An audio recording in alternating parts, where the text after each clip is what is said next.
আজ আমরা শুধু একটি ঘোষণাপত্র প্রকাশ করছি না, আজ আমরা ঘোষণা করছি আগামী 5 বছরের বাংলাদেশের পথচিত্র।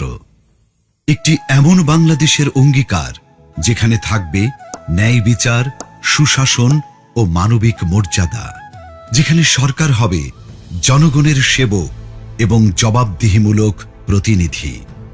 এই লক্ষ্য সামনে রেখে আমরা প্রকাশ করতে চলেছি বাংলাদেশ জামায়াতে ইসলামের নির্বাচনী ইশতেহার 2026।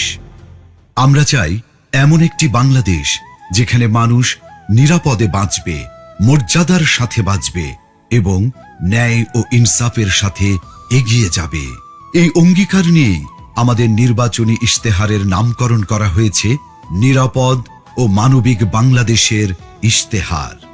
আমাদের ইশতেহারটি 10টি মূল বিষয়কে কেন্দ্র করে তৈরি করা হয়েছে।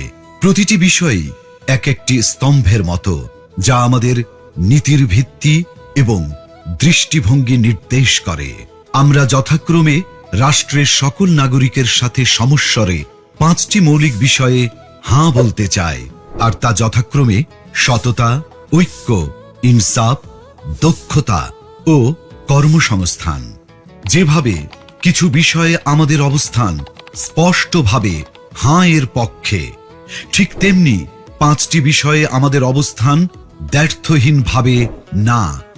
আমরা শক্তভাবে না বলতে চাই দুর্নীতি, ফ্যাসিবাদ, আধিপত্যবাদ, বেকারত্ব ও চাঁদাবাজিকে।